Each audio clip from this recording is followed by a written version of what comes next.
We will continue our session with the presentation of Jacob. Thank you, Jacob, for accepting to join us on this event day. Dr. Jacob Hoydis is currently head of a research department at Nokia Bell Labs in France, focusing on radio systems and artificial intelligence. And prior to this, he was a co-founder and CTO of the social network Sprite and worked for Alcatel Lucent Bell Labs in Stuttgart, Germany. He received his engineering diploma in electrical engineering and information technology from RWTH Aachen University, Germany, and the PhD degree from Supélec, Gif-Silibet, France. He is the co-author of the textbook Massive MIMO Networks, Spectral Energy and Hardware Efficiency in 2017. He is currently chair of the IEEE ComSoc Emerging Technology Initiative on Machine Learning, editor of the IEEE Transactions on Wireless Communications, and area editor of IEEE Journal on Selected Areas in Communication series on machine learning in communication and networks. Jacob, you can start your presentation. Hi, hello everybody. Can you hear me first of all? Yes. Fantastic. And can you also, am I sharing the right portion of my screen? So you can Yes. Okay, wonderful. Okay, then here we go. So there's nothing else to say to introduce myself, maybe just to precise. So in our research department, we focus on the use of machine learning for the physical layer and the MEC layer. And today I would like to outline a vision of what we call an AI native air interface that might play a role for 6G and a possible road actually towards implementing and standardizing such a thing. Okay, so let me start by quickly painting a vision of how communications could look like in the 2030s and what 6G might be used for. And you can think about it in terms of three major categories. So the first is about creating and consuming new virtual or digital twin worlds. And example use cases could be mixed reality telepresence, almost like the Star Trek holodeck. So for the Star Trek fans in the audience, high resolution mapping, which would be needed for the creation of digital twin worlds, or enabling designers to mix real and imaginary objects to actually see what the designs would look like. The second category is about augmenting our intelligence. And so far, we actually use our communication networks to get access to information. So if you don't know something, we look it up through a search engine. But as AI becomes more powerful and widespread, it's likely that we will look to machines to provide us with intelligence and not just information. We can also learn a lot about ourselves through body sensors, and network-based monitoring and analytics could potentially make security lines a thing of the past. And the last category is about controlling our automatons or robots. And I think that it's clear that you will see many more of them in the future, and then they will be network orchestrated. And the role of 6G would be to enable this new lifestyle at a global scale. Now, what I've been talking about so far is really the unification of our experience across the physical, the digital, and the biological worlds. And to achieve this, we need several new emerging technologies, which will in turn drive new connectivity solutions. First of all, we would need new sensing and actuation techniques to create the digital world and manipulate the physical world from within the digital world. The computing requirements will increase enormously, and so that distributed computing will become a major new theme.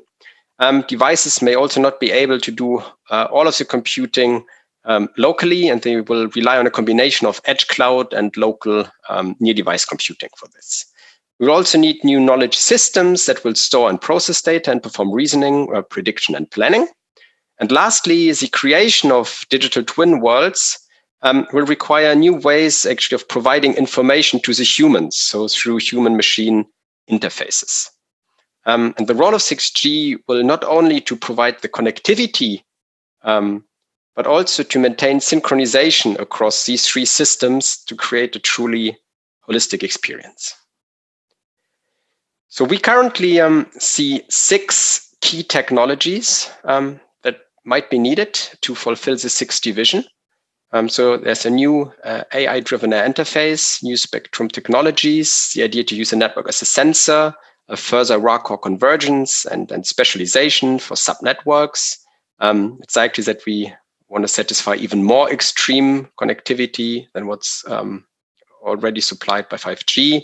And security and trust becomes even more relevant as we possibly start to share full digital twin worlds with other people. And I could give a talk on each of these topics, but I would like to focus, so in this talk, about the AI air interface, because this is what I'm mainly concerned with in my day-to-day job, and because it also fits best the scope of today's set of talks. So let me start by having a look at the role of machine learning for 5G. And I think there are essentially 3 reasons to use machine learning. The first is an algorithm deficit. The second is a model deficit. And the third is prohibitive complexity of alternative solutions to achieve a goal. And today, machine learning starts to be used throughout the 5G RAN on all layers of the protocol stack. And I've simply listed here a few use cases to which I have been exposed to. But there are, of course, many more. And now I think it's fair to say that machine learning in 5G is actually only used to implement it. But there's not a single component of 5G which has been designed by machine learning. And this brings us to the central question, which many researchers ask themselves at the moment. So what if 6G was built in a way that machine learning could optimize parts of the physical layer and the MEC layer if needed?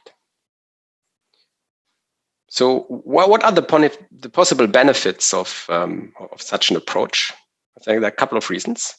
So first of all, one could learn bespoke waveforms, pilots, constellations, which would simply make more efficient use of the available spectrum.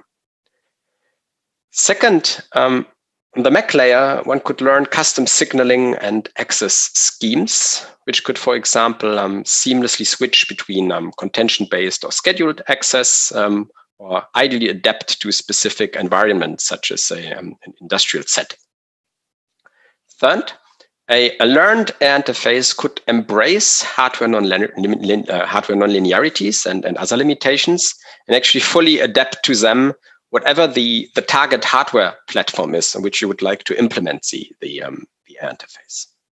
Fourth, the current 5G physical layer is actually full of options, thousands of parameters that no human can optimally set.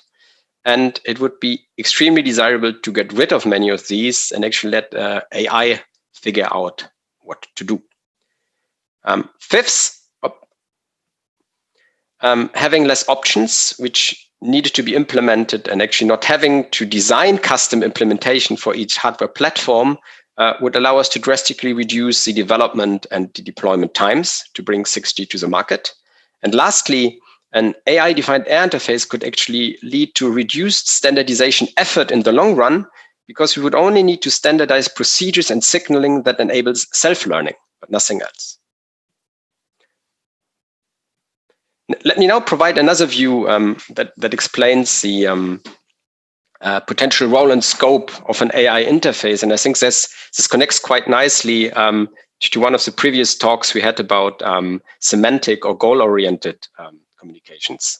And I would possibly like to include one or two new aspects here, which relate to the hardware and the radio environment, and not just the goal.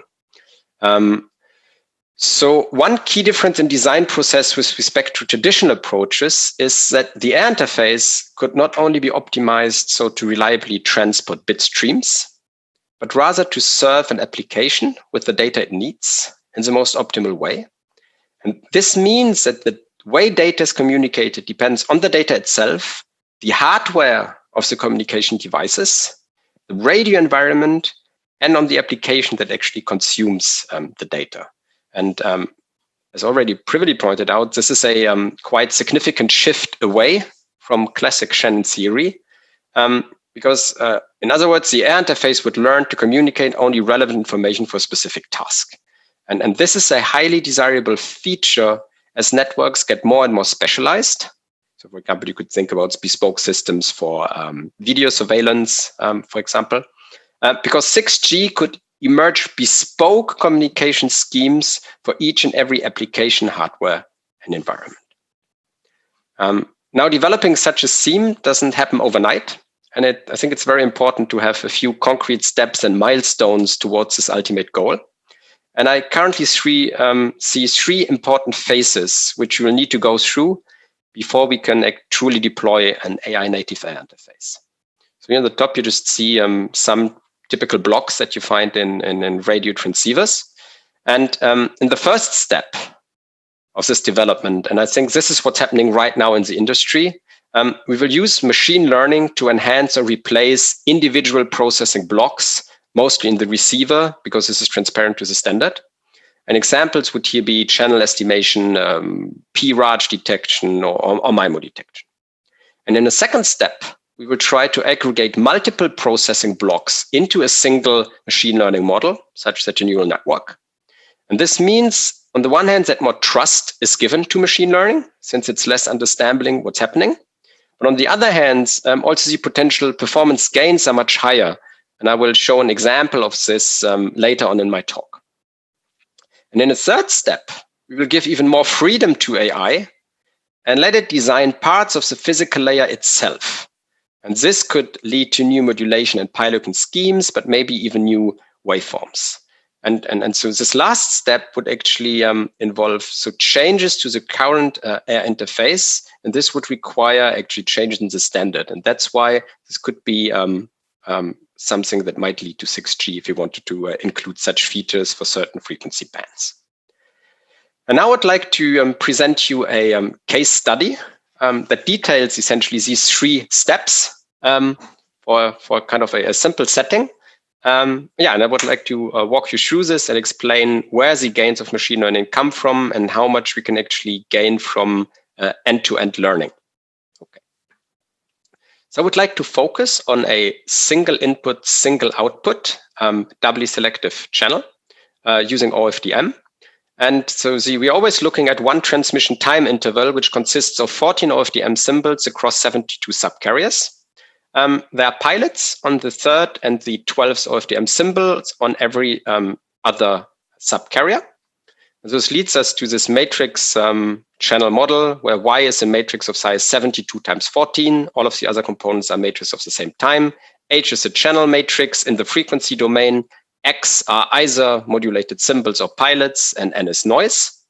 And we assume, so this doubly selective channel means that if you vectorize H, it is distributed as a complex normal random variable with zero mean and a covariance structure, which has this Kronecker model, where RF is the spectral correlation, so which depends on the subcarrier spacing, the delay spread, and the power delay profile. I've chosen here the TDLA profile.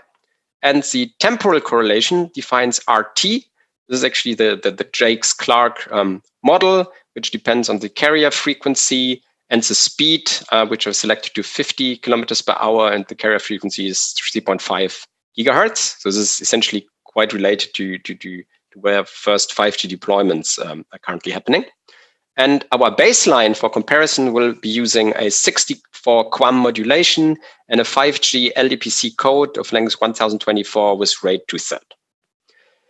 Now, we will benchmark ourselves against a perfect CSI, so perfect channel state information baseline, and something more practical. Let me detail. So the practical baseline receiver, we will first have a channel estimation block, which only does least squares estimation at the pilot positions. Then the resource elements will be equalized using simply the LS estimate at the nearest pilots. So you see an example. So essentially you have these blocks of size 2 times 7 around each pilot, which are used to demodulate all of the QAM symbols. And then the symbol demapping is essentially an exact, computes exact LLRs, assuming a Gaussian post-equalized channel. And then the decoding uses a textbook sum product belief propagation decoder with 40 iterations. So that's our baseline. You could, of course, do better, but this is something quite practical, and you would find minor variations of this in many commercial products. So now let us have a look at actually what is the kind of range of performance improvements, anything we do on the receiver side we could hope for. So you have the perfect CSI baseline in orange. This means you have a perfect CSI on all of the resource elements. And our baseline is roughly 3 dB behind this. So now let me explain where actually this performance loss come from. So what are the deficits of this baseline? Sorry, is anyone trying to say something? Yeah, I'm trying to say that there is still 2 minutes. If you can conclude in 2 minutes. Okay, I thought I had 25 minutes. Including questions. Okay. I won't be able to do this. So I would rather like to say, give me 7 minutes and maybe have 5 minutes for questions, because otherwise there's not, I think, enough technical material. Okay. I think it was a misunderstanding. I think that's fine, because I think the audience would benefit more from seeing actually a bit of technical meat than answering questions to the high vision I presented earlier. So it was a misunderstanding. Okay, let me go quickly over it. So the reasons why we actually see these deficits is twofold. So here you can see a part of the resource grid, subcarriers present all of the AMP symbols, and you see where we have estimated the channel estimate. So this is just where you see a single dot. And then you see in purple a 64 QAM constellation which has been transmitted, and in light blue what is actually received after equalization at an infinite SNR. So this is only the channel effects. You can see that the closer you are to the pilots, the better the equalization is. And if you move away from it, the constellation starts to rotate. And this means that the demapper is actually not aware of this and will compute mismatched LLRs. And this also leads to an SNR degradation. So the first thing we can do using machine learning is actually to have a demapper that learns grid position dependent statistics. So for each of the resource elements, we used here a single MLP that gets the equalized symbol together with an estimate of the SNR and the positional encoding of the position within the grid. And it outputs simply the LLR for the bits that have been transmitted. And you can see that this leads to a very tiny gain of a few dB.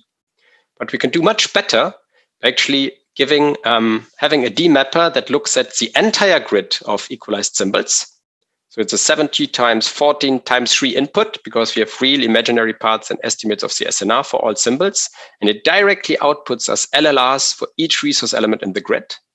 You can see that this gives us another dB gain, because it actually leverages pilots and data to compensate for channel aging and mismatched LLR computation. And then the key to actually achieving this is a very particular neural network structure, which is based on a fully convolutional ResNet that's been developed by some colleagues of mine, together with dilated convolutions. And this allows actually at the output of the neural network, the output LLRs are actually connected to all of the elements in the resource grid in a very efficient way. So this means each output value has a receptive field that spans the entire resource grid. And now we can use the same architecture to actually have the neural network do multiple things. So it does channel estimation, equalization, and LLR computation. And this gives us another half dB gain that we can come very close to the perfect CSI. And this means with such an architecture, we can learn data-aided channel estimation, equalization, and demapping for unprecedented performance. And lastly, if you now say, I take this receiver as my new baseline, and I optimize the constellation which is used rather than QAM 64, but I learn something new, 64 points arranged in a constellation that has zero mean and unit energy, we can actually get the same bit error rate performance as QAM, but we don't send pilots anymore, meaning we're using all of the resource elements for data transmissions. And this gives us roughly 7% increased throughput. This is how such a constellation looks like. I can't go into details why, what's going on there, but we also learn on top the bit labeling. And so you can find details in the paper.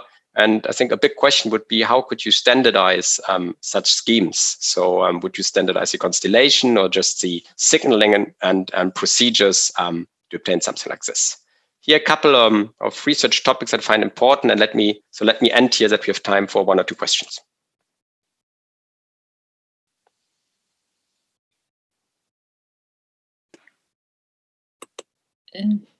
So is there any question for Jacob?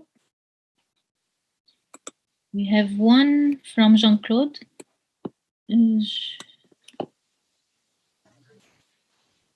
So CNNs are known for their invariance to some transformations. Do you think that it is this property that makes them work well? If yes, why?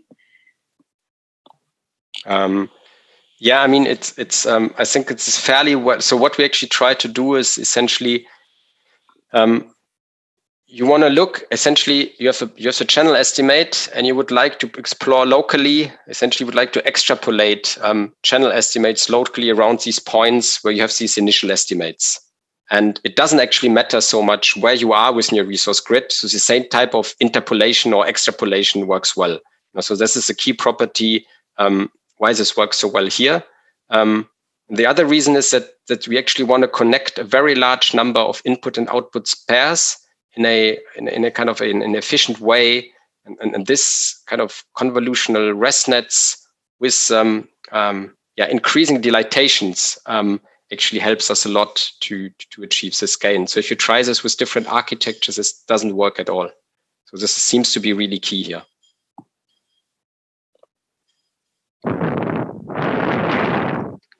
Okay, we have a question from Forster. So you can talk if you would like.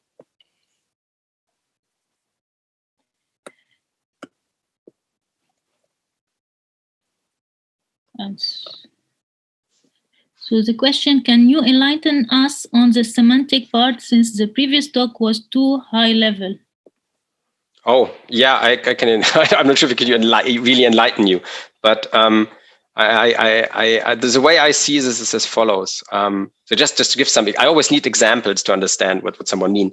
So imagine, for example, you have you deploy a very small network that is supposed to control a robot. So meaning you have sensors that measure something.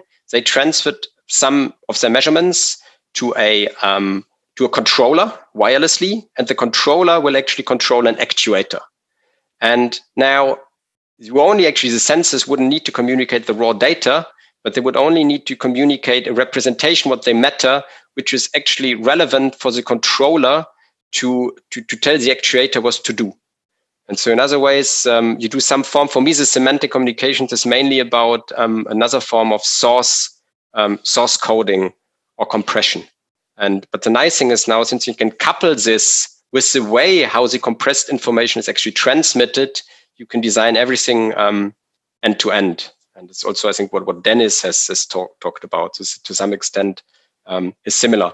Or you could think about if you wanted to control a remote robot or remotely driving a car. So, for example, in some extents, you might find actually that you would need to communicate. My car example is not. I think I stop here. Otherwise, I will take too much time. So I hope this example with the sensor, controller, and actuator might enlighten you a bit. So we have a last question on error correcting code from Luis Adrian. Yes. Can you hear me? Yes. Yes. Okay. Thank you for the presentation. Yeah. Actually, my question is about the error correcting code used. Did you change the code between training and evaluation? No, it's the same. It's the same code. And actually, so the training, The system is actually trained without a channel code. So we optimize for the bitwise mutual information or bit metric decoding rate. So this means the system is optimized so that the LLRs actually, so we maximize for the bit metric, so for the bitwise mutual information at the output of the demapper. And this is code independent. It means whatever code you use now on top could work. Yeah, but I would say that if you don't, actually, I think if you don't change the code, maybe the neural network will use the inherent encoding information to help the equalization and the mapping step. Okay, so there's no code for the time being, and we only map. There's actually so the transmitter actually we map 6 bits to one symbol. So there's no way to actually achieve any coding gains. This could happen if you actually would make higher order constellations. Then you would possibly increase some coding gains, but here this is not possible. Okay, thank you. So maybe last question. Actually, is your neural net receiver at the base station side or also applicable at the terminal side? Yes, of course. I mean, it doesn't. I haven't decided what's terminal and what's base station. This is especially so. This architecture is actually especially useful at the UE side. I actually think, for example, you can. So the SISO model that I've used would actually be equivalent to. You could also think about this as in the downlink of a pre-coded system. So, and the pilots would then be pre-coded DMRS reference signals. So this works equivalently in the uplink and in the downlink. For example, even if you do multi-user MIMO and you just look at one stream of a UE, you have the same kind of effects happening. And actually the gains are even larger there because you have on top of this interference because of imperfect pre-coding. So yeah, good question. We have more questions, but we have not more time. So we are sorry for the remaining question. We should stop here in order to move to the next talk and the final talk. So thank you again, Jacob. Okay, it was a pleasure. Thanks for having me. Bye-bye.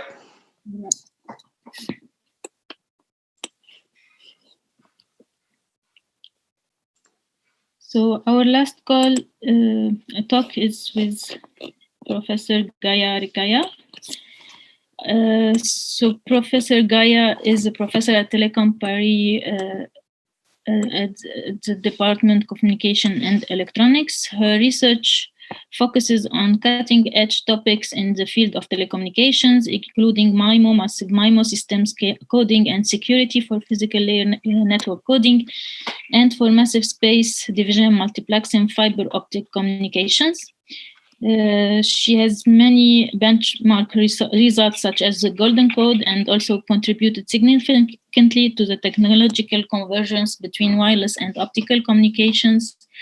And her research resulted in more than 100 publications in international journals and 40 patents. She is a trainer in technological innovation for engineering and doctoral training, and she received the prize of City of Paris for the best young woman scientist in 2007, and she received she was named also Chevalier dans l'Ordre de Palme Académique in January 2020. So thank you, Raya, for joining this day and for accepting our invitation. Please go on. Thank you for the introduction. Can you hear me well? Yes, Raya, but put your slides on full screen, please. It will be, I think this is better that I stay in this because if not, it will be black. I tried. Okay. I think this is better that I Okay, thank you again, Mireille, for the introduction. Thank you for the invitation. This is my pleasure today to participate to this workshop. and to present you our work in deep neural network for assisted sphere decoder. This is a joint work with my PhD student, Ayman, who is here. I think he's also joining. This is a vision which is completely different from what has been just presented by Jacob, where he make a global ML optimization for several blocks for the physical chain, for the physical layer. Here we are using the machine learning exactly in the opposite way, just to optimize one block and to try to answer a question which could not be answered using mathematical tools. So here the NN is really used as an optimization tool and also to optimize one block of the reception of the decoder side in the transmission chain. So this is more generally about MIMO decoding, but it will be a first result in lattices, in more general lattices. And let me just recall that lattices is a very powerful tool that is used in many applications in pure mathematics, like in Lie algebra, number theory, group theory, but also in applied mathematics, like coding theory and cryptography. And there is a problem, a classical problem in lattices, which is not solved until today, which is counting the number of lattice points in any dimensional sphere. So this is what we try to solve using deep neural network. So I will recall what is lattices. Afterwards, I will start by showing our results of deep DNN results for general lattices to count this number of points in a sphere, in any arbitrary sphere. And afterwards, I will apply for these results to the sphere decoder, and I will conclude.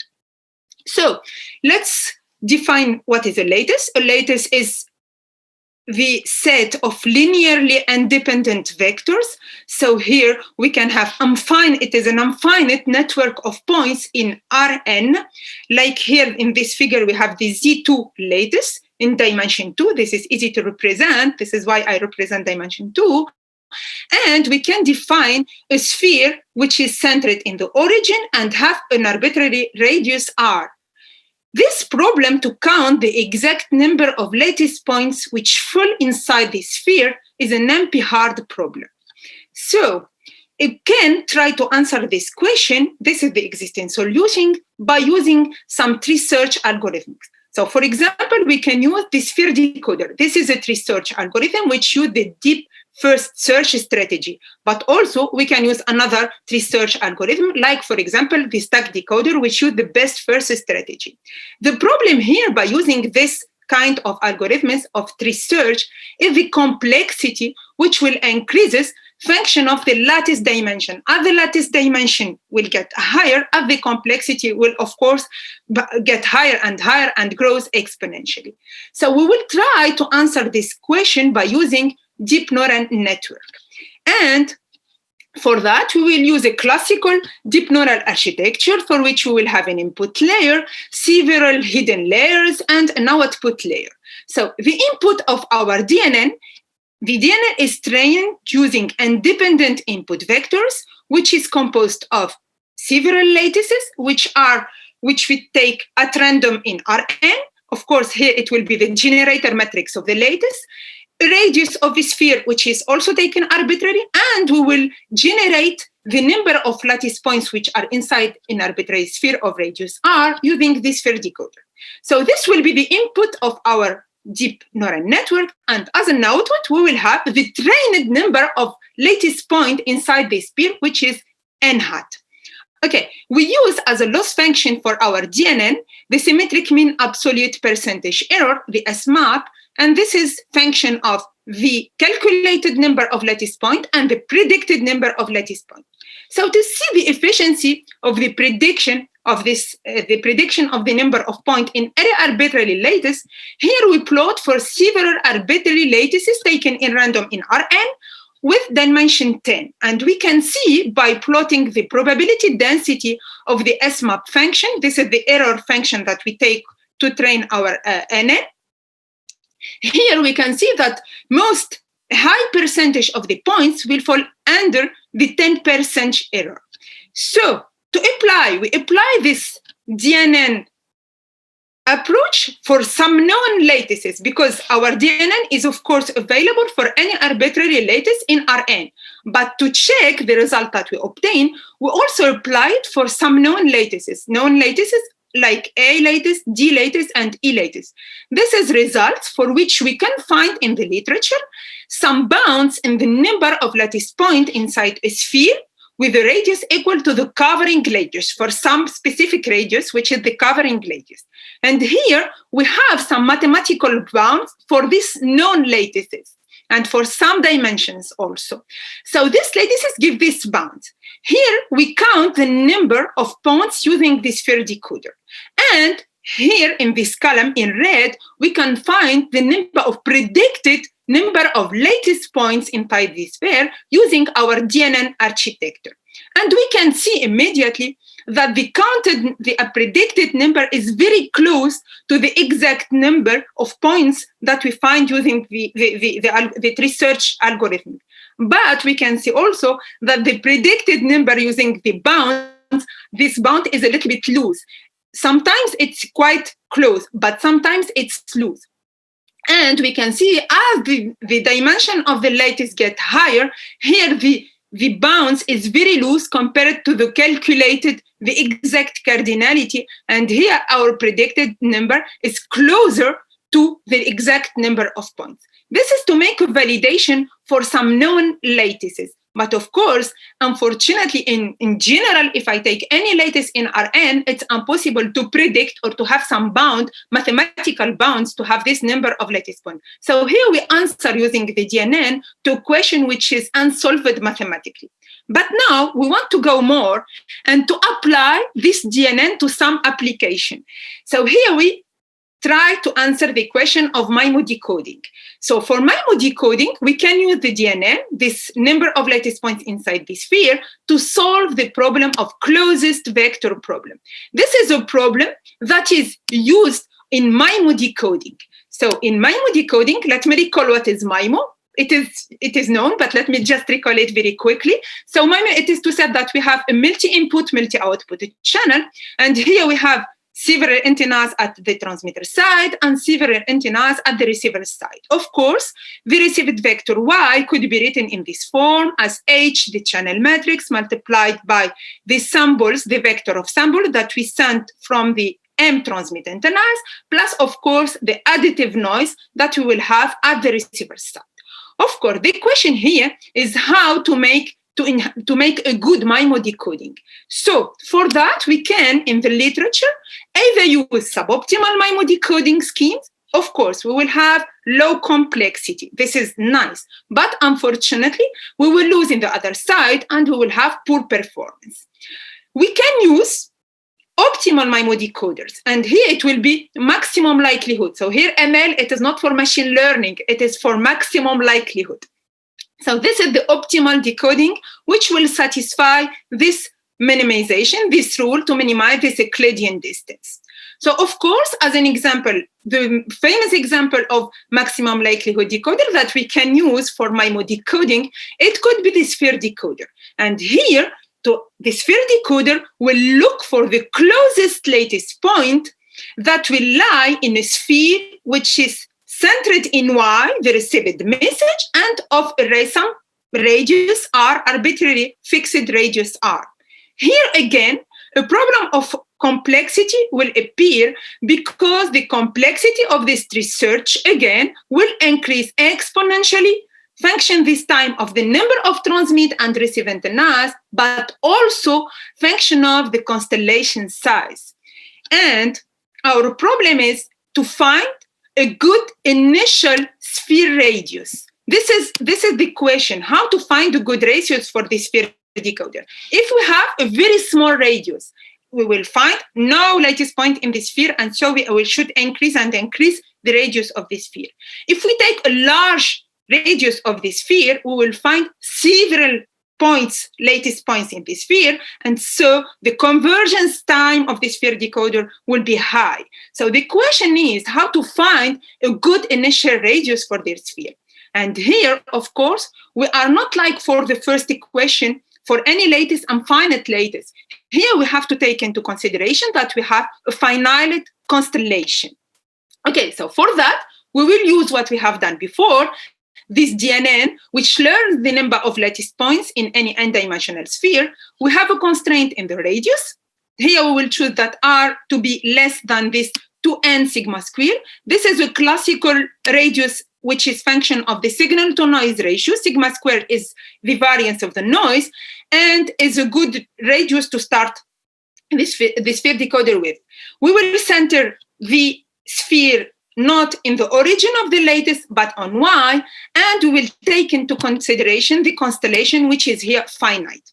So for this, we have adapted our deep neural network architecture. It is always same, but here we will have an input, we add Y, and also we have to have a new set of learning, of training sequence, training data that we have also generated by simulations, and we give this as an input at the input of our DNN. And we have at the output the predicted number. So we make another modification in our DNN, which we choose to use as a loss function, a mean squared error here, which is expressed here. This is also to adapt to the constraint of having finite constellation and finite lattice and not infinite one. So now, how to use this algorithm to assist this sphere decoder? So the idea is to first fix the radius as initial radius as this quantity to n sigma square, and to use the DNN architecture to predict the number of lattice point in this for this radius are 0. So once we have this first predicted number of lattice point, we will use a dichotomic strategy. What is this dichotomic strategy? It is to say that we will divide our radius by 2. We will divide the radius by 2 and we will obtain a new radius R1. So we have a new radius, so we can use again our DNN to predict again the number of lattice points which are inside the sphere of radius R1. And we have a new predicted number of lattice points N1. Okay, once we have this, we will repeat again the dichotomic procedure. We will divide the radius by 2, predict again the number of lattice points, and so on. And we will stop once the predicted number of lattice points is less than some threshold. Once we have this, we will stop and we will select this radius, which finally equal to the initial radius divided by 2 power L, square root of 2 power L, and we will start here the search phase of the lattice of the sphere decoder, by using this new radius. So let's see the performance that we obtain by using this new radius instead of starting from the beginning by the initial radius, this one. Okay, so here we plot the average processing time of the several decoding algorithm function of the signal to noise ratio for 2 MIMO systems. Here we have the 8x8 MIMO system, and here we have the 16x16. We use a 16 QM modulations for this simulation, and we can see this is the blue curve correspond to the MMSE decoder. This is a suboptimal decoder, and its complexity is just a matrix inversion. So it is very simple, low complexity, but also low performance. And for our proposed neural network sphere decoder, which is here, we can see that it is less complex than the sphere decoder that starts with the initial radius that I mentioned just before.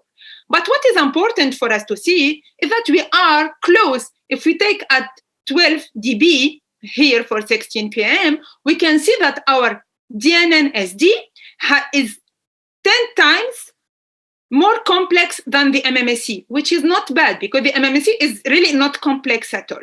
So, but the question which rises here, can we do better? So for that, we have remarked first that we have the same number, a constant number of lattice points which are enumerated during the search phase of the sphere decoder. And this number is almost constant for any MIMO system. And this is which induced the decrease of complexity of our sphere of proposed sphere decoder. And so to do better, the idea is to say, why not to evaluate the average number of radius updates, this L, as we use the dichotomic strategy. The dichotomic strategy is to say, we start from an initial radius and each time we divide by 2. What I want, instead of running each time the DNN to predict the number of latest point inside each new radius, to predict immediately this L. And if I have this L immediately, I can have the final radius that I will use in the search for the sphere decoder to start the search phase of the sphere decoder immediately. So for this, we use a theoretical formula that exists in the literature that predict here the number of latest points, function of the determinant of the generator matrix of the lattice and the volume of this sphere. So here we use the DNN to be more accurate, as this formula is not very accurate. We have tried it, of course, but as this formula is not very accurate, we first make this prediction of NP for the first step by using our initial radius, and we have this NP, which is very accurate. And so we use this formula to find the link between L and rho, which is the signal-to-noise ratio. And we find that L is linear function of the signal-to-noise ratio, which is expressed here in dB. To check this result, we plot. Here, for example, we show you the 8x8 for 8x8 MIMO system, the number of radius updates once by using empirical. So each time we divide the radius, we predict the number of latest point and so on. And the second one, which is the red curve, which is the theoretical, which is this linear function that we find thanks to the theoretical formula. And here we can see that these two curves are really very close. Okay, so conclude in 2 minutes, please. Yeah, I will conclude. I'm almost done. Okay, so here to see the performance, so we call this new decoder as a smart sphere decoder, for which we will use the DNN just once to make the first estimation of the number of points for 2n sigma square radius, and afterwards we will calculate the number of updates to make the dichotomy. So here we can see the performance. This curve is the performance of the smart sphere decoder, and we can see immediately that with degrees, of course, we have a gain, but not running the DNN each time. And what is very impressive is to see that we are only 33 times more complex than the MMSE, while the sphere decoder is very, very complex compared to the MMSE. So now to conclude, this is to say that here we have really used the DNN as a tool, as an optimization tool to solve the problem of predicting the number of lattice points for any sphere, any arbitrary sphere, any arbitrary lattice, and with any arbitrary sphere radius. And of course, this prediction is accurate as we could get a good prediction of the number of lattice points for some known lattices. But what is nice also is to use this prediction, this DNN, to use it in an application which we could find tomorrow in our devices, as tomorrow and today we have already MIMO in our devices, and to use this in real applications to solve the problem of complexity of one block of the transmission chain. So these results have been published in two conference papers, Azilomar and also ISIT, and also is a subject of a patent. So thank you very much, and I will be happy to answer your questions. Thank you, Raya, for the talk. Is there any question?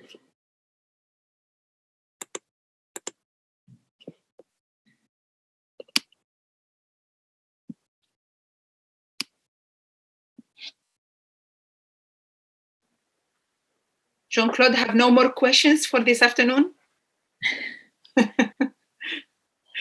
So you said that your method of using this deep neural network is for arbitrarily known lattice. But what about the unknown one? Will it be able to learn or not? No, our DNN is trained for any lattice, in fact. For any lattice, we can take randomly any lattice in Rn and any sphere with any radius. But to validate our results, here, we just, here, when we propose our NN, it is for any lattice and for any radius, any arbitrary. But to validate our results, we make also the prediction for some known lattices. In fact, unfortunately, in mathematical bounds exist only for known lattices, for some known lattices. And this is the unique way to try to see if our prediction is very close to these mathematical bounds. Okay. Okay. There is a question from Tarak Arbi. Is there a BR degradation with this new approach? No. In fact, here, this is why I didn't present any performance, because here, the sphere decoder, we are just modifying. Here, we are modifying just the initial radius. Instead of starting from this, we are starting from another radius. But the search is still the sphere decoder, which will search with another radius. But we are running this sphere decoder, and we keep the ML performance. We are optimal, completely optimal. There is no degradation in performance. This is why I didn't present some BR performance. Okay. Any other question? Jakob here. I would have a small question. Yeah. So would this now work for if you would now, for example, would do this for different number of users, different modulation schemes, and so on? Would you need to have a different neural network to predict this radius for each kind of scenario, or would you have a single one that works across all of these different settings? Can you just repeat the beginning of your question? Oh, so the question is, can you actually this neural network that you train, would you need to change it or retrain it when you change the modulation order, for example, or the number of users, the number of streams that you're trying to decode? Or do you think a single neural network could handle all of these cases? No, I think here, if this is the prediction, as the DNN is trained for any lattice, for any dimension, and for any also for the constellation, we also here, when we train here, we take a set of inputs in which we have any dimension of the lattice, any lattice, which is taken randomly in Rn. Also for the modulation, we take several modulations and several signal-to-noise ratios. So here, when we train, the training is done in general. So we will not update or change our deep neural network. But if we want to adapt to say that, for example, we have some users which have 4 km modulation, other ones have 16 km modulation, this will come on the sphere decoder that will change this. This is a small modification in the sphere decoder which can handle this. Okay, thanks for clarifying. There is just a question from Mohammed Sana. Why do you have a performance loss when the SNR increases compared to the baseline sphere decoder? No, this is not. Let me just show it again. Here, what we show in this figure, it is not the signal to. This is not a performance. This is the average processing time. As I have said just before, to answer the last question, the question before. Here, with this sphere decoder, assisted DNN assisted sphere decoder and smart sphere decoder, the performance are still optimal. We have the maximum likelihood performance, like the sphere decoder. It's same. We don't degrade the performance. But here, what I present is the average processing time function of the signal-to-noise ratio. And this decrease is a decrease in the processing time. We have a gain compared to the sphere decoder in the processing time. I hope that it is clear.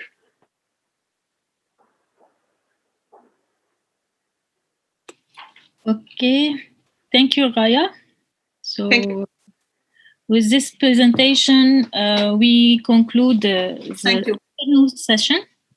So maybe, Bruno, we want to conclude the event day. Thank you, Mireille. And mostly, I would like to thank all the speakers for today's presentation. It was very nice to hear the 12 talks or 11 talks because Hassan could not come. Well, as the head of the electrical engineering department of IT Paris, I would say that electrical engineering is indeed the key place to study artificial intelligence. And why so? Because it mixes the physical aspects and the algorithmical aspects of artificial intelligence in a very, very interesting way. And personally, I really enjoyed very much the variety of talks that we had today. There were prospects for in silicon synapses this morning with the first plenary talk, which was very interesting. But after that, we had also prospects for embedded intelligence in your smartphone, including learning and not simply inference. We could hear about security issues with machine learning. And also, I must say, I enjoyed to hear about the prospect of optical devices replacing GPUs or other processing units from electronics. I mean, it was refreshing. It was a subject that I touches a little bit when I was in my PhD time in the late 80s.